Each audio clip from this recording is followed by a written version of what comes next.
So let's jump into the Trump-Iran deal off the get-go here. What are you talking about? I don't know what you're talking about.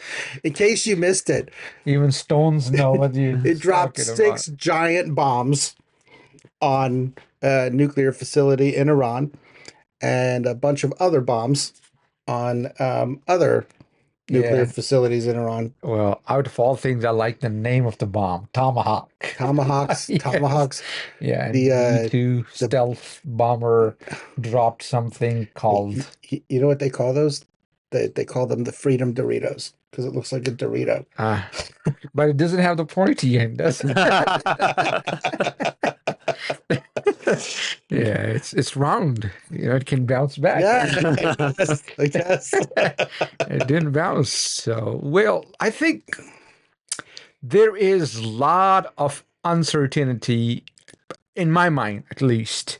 You know, I am a very skeptical person when it comes to making a conclusion about certain thing, and seeing a lot of red flags. It's just like United States informed Iran that we are going to bomb your places, and there are a movement of trucks with God knows what they did there, you know. And then when Iran responded, they told United States that where are we going to hit you and so on and so forth. So I think in the midst of all those things, I don't know who achieved what, because Iranians are celebrating their victory too. I am seeing lots and lots of posts about Iran that they said we stood fast and we defeated Israel and we defeated United States and all that stuff. So everybody's celebrating victory. At the end of the day, maybe it's a truce within these three countries under the table or something.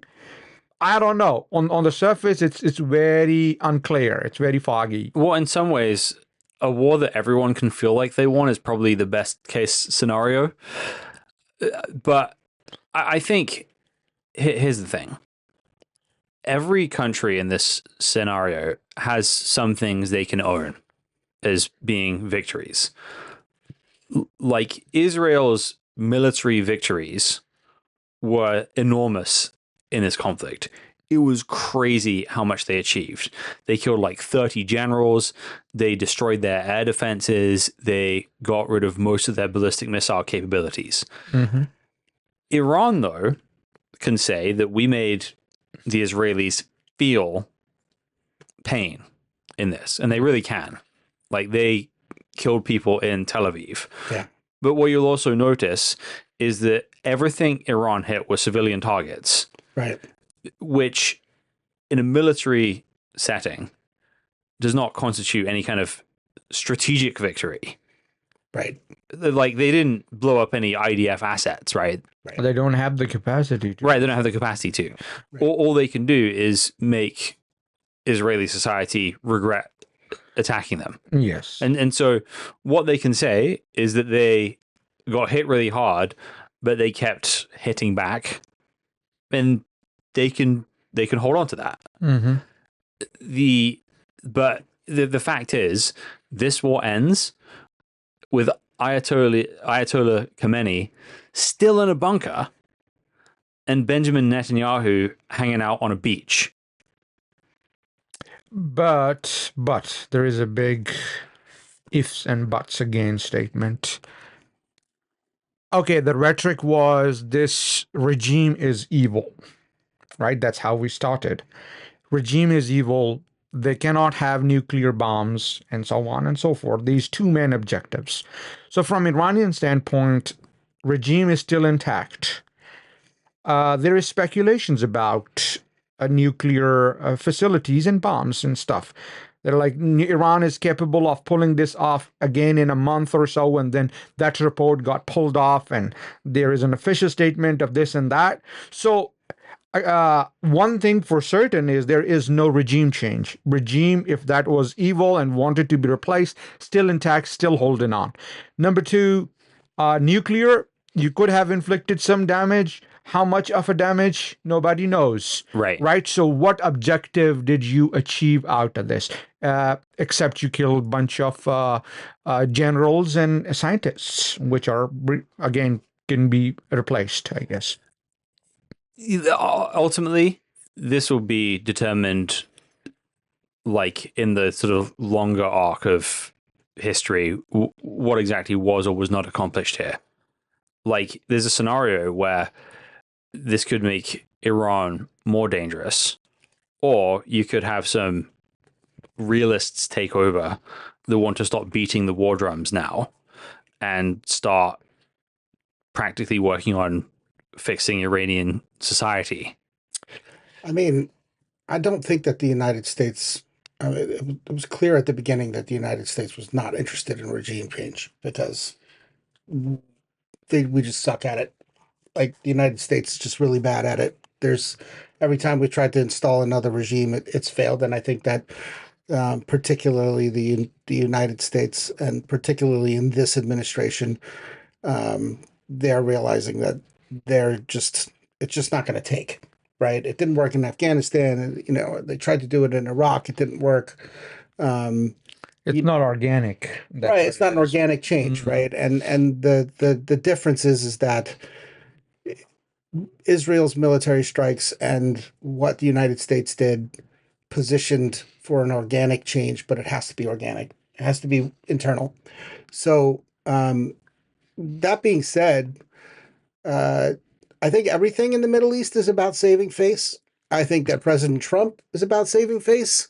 I think that the idea of the United States trying to save face if they didn't take out the nuclear facility, I think you're right. I don't think that this is going to get borne out, in the next couple of weeks. I think it gets borne out in the next couple of years.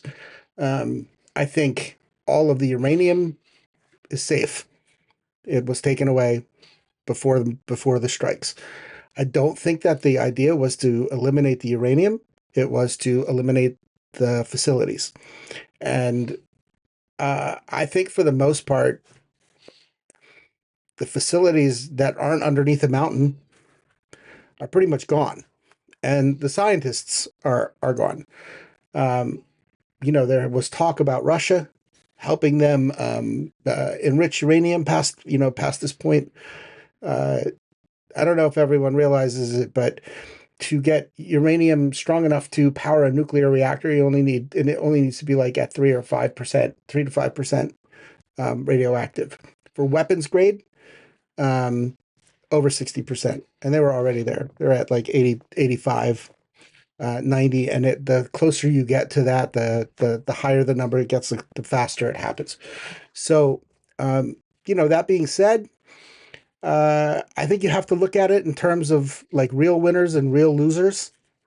And I think that Iran is the real loser here, because I think that from where they were and what they were threatening to do, and the military capacity that they lost, I think could be crippling to them. I don't know if the regime goes away. It's the best thing you could hope for is the regime going away and there being reform. The regime is not going to reform itself. This regime has they're just not going to do it. It's too hardline.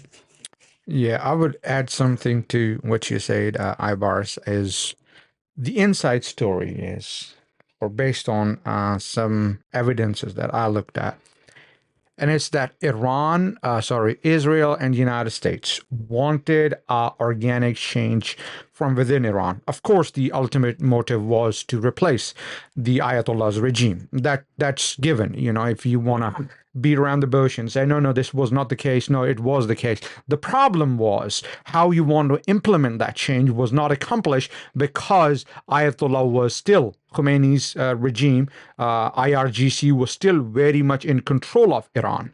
You hear the voices in the United States from Iranians, Pahlavi's followers.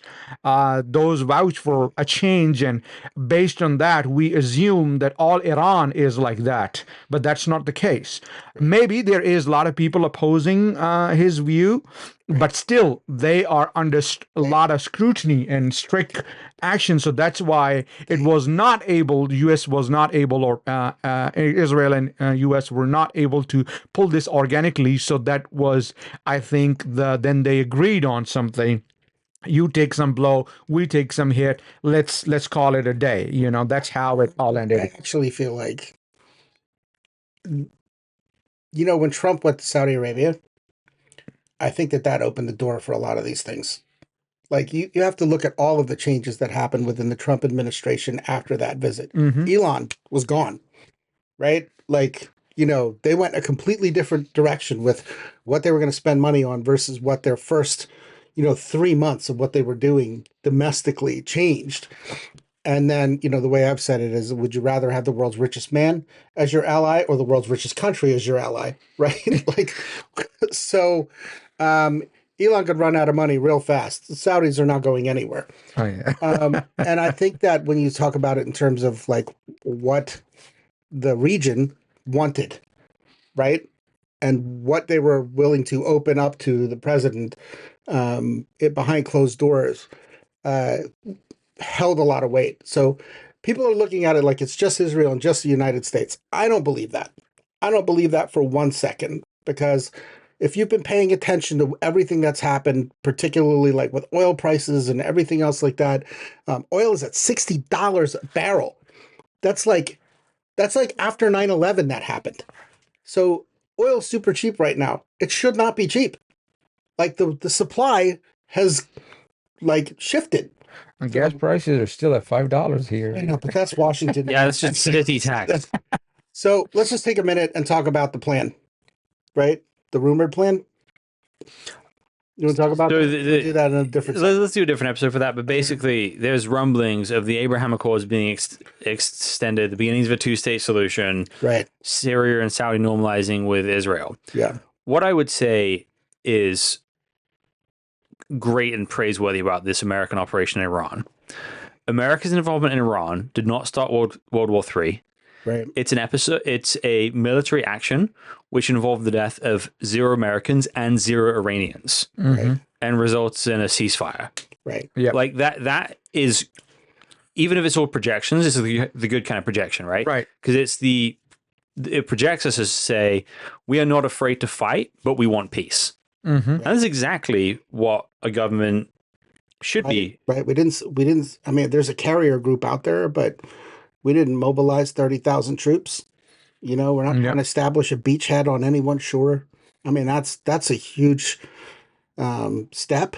I think this is defensive more than it is offensive. I think it's like, if you're going to threaten to nuke us, we're going to show you what we can do. Right? Like, after negotiations, of course. But so basically, if Iran becomes a country with the same sort of disposition, we're willing to fight, but we want peace, then there's a scenario that we can work with that. Yeah, if we still have time, I want to ask this question: that if the regime stays in, how sure we are that there is peace in Middle East? I think that with the current regime, it becomes harder to make peace in the Middle East, but it's not impossible. And the reason it's not impossible are a few things. So if Iran 2 years ago, before October 7th, was the head of this giant octopus with tentacles all throughout the region, their ability to project that is severely limited. Limited, but has ability to regenerate, regrow. That's the problem. Yeah, but it does, but it's going to be harder. So especially with like the fall of Assad and what happened to Hezbollah in Lebanon, right? The stronger the Lebanese government gets, the harder it is for Iran to influence Lebanon. Hezbollah, yep. And so the Houthis are still likely to be their sort of main tool outside of Iran at this point. So if they have that ambition to continuing to try and destabilize other governments and install governments that look like them in, which has been their goal because they're a revolutionary movement, then that makes it hard to make peace. But if they're going to be focused on rebuilding Iran itself and their own internal infrastructure and don't have enough time to focus on that stuff, then if everyone else plays their cards right, there's a good chance that it could generally kind of like mellow out mean, over time. they have a tremendous opportunity in front of them.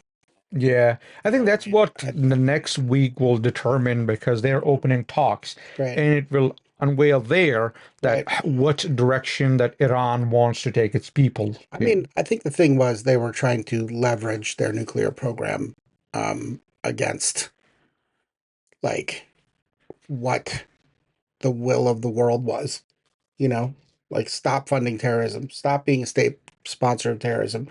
Your threats against Israel and the United States are not helping anybody at this point. And I think that the sentiment in the Arab world, it's not like the Arab world loves Jews or anything, but there's a much louder than I've ever seen it sentiment that we need to move off of this. We need to recognize Israel and we need to move off of this and we need to not keep harping on like how we're going to annihilate these people. So, it's hindering everyone's growth, right? It's hindering everyone's progress. I think President Trump tapped into that in Saudi Arabia, tapped into that sentiment. And I think that sentiment was loudly expressed by, the Emiratis and the Saudis and, even the Qataris seemed open to it. The Syrians seemed open to it. The Turks are not. Hey, that's But Turks and who cares? Israelis can go to Turkey with no visa. Yeah, no, it's crazy. It's crazy. It's crazy. It's like Americans last time I went had to pay for visas. Yeah, it's $35, man.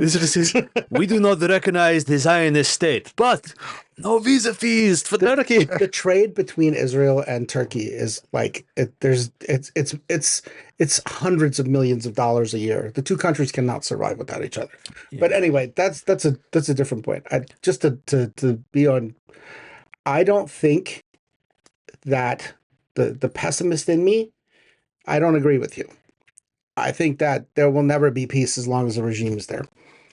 I'm not saying that means that the United States or any other entity has to step in and remove that.